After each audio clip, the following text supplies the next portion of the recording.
Hey cleaning mystery fans! Today's video takes a spooky twist. Get ready for a chilling short story that's bound to send shivers down your spine. Grab your popcorn and let's dive in.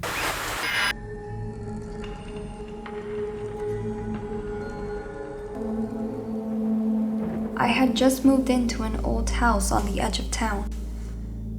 A Victorian-style fixer-upper that seemed charming in the daylight, but unsettling after sunset. It had creepy floors, narrow hallways, and an attic door that was slightly ajar when I moved in. The previous owner, an older man named Mr. Brooks, had passed away a year prior, and the house had sat empty since. The real estate agent brushed off my questions about him, assuring me the property was in good shape despite its age. After settling in, I decided to clean out the attic. The door at the top of the narrow staircase was warped from age, its paint peeling in long, jagged strips. It didn't take much effort to push it open, revealing a dark, musty place. The attic was cluttered with old trunks, dusty furniture, and boxes that looked as they hadn't been touched in decades. A single bulb hung from the ceiling, its weak light barely illuminating the corners.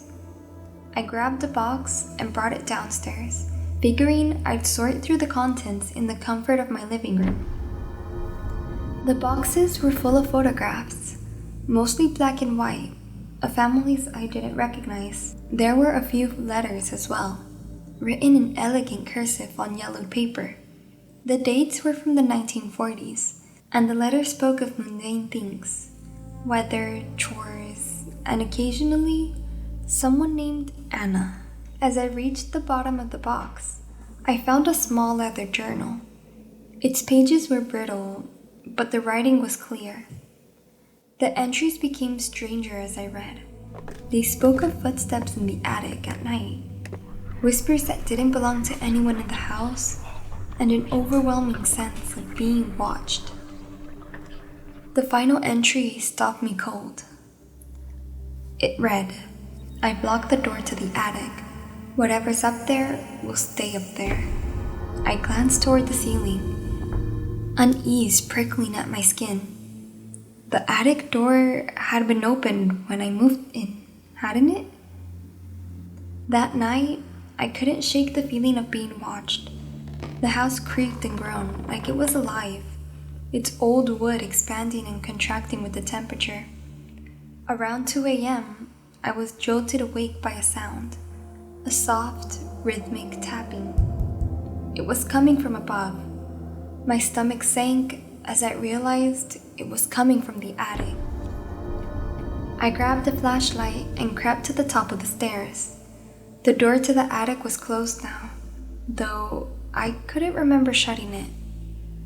The tapping had stopped, replaced by silence so thick it made my ears ring.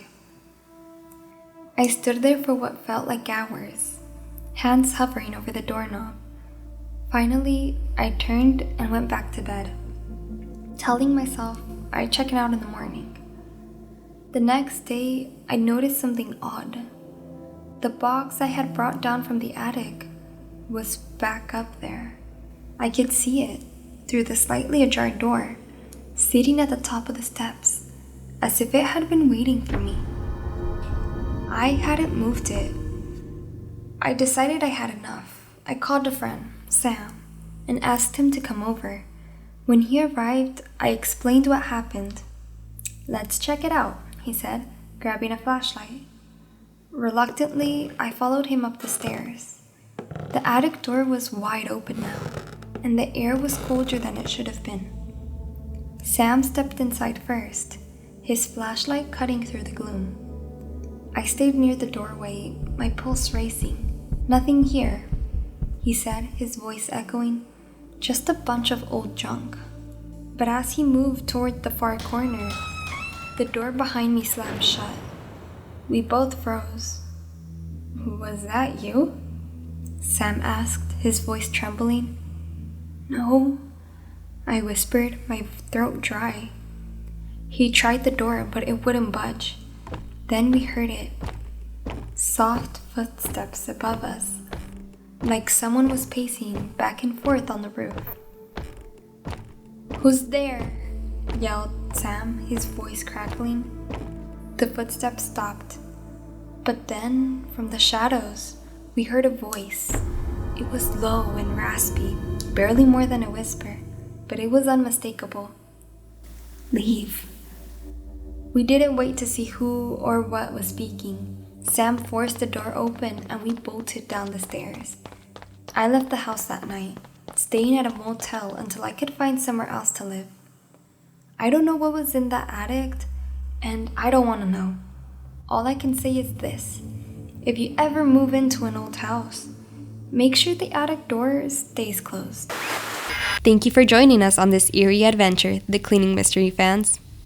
If you enjoyed the story, don't forget to like, subscribe, and hit the bell for more intriguing twists and turns. And if you have any story you want to share, please feel free to email us or leave it in the comments down below. We'd be more than happy to share it with everyone else. Until next time, and keep it clean and very mysterious.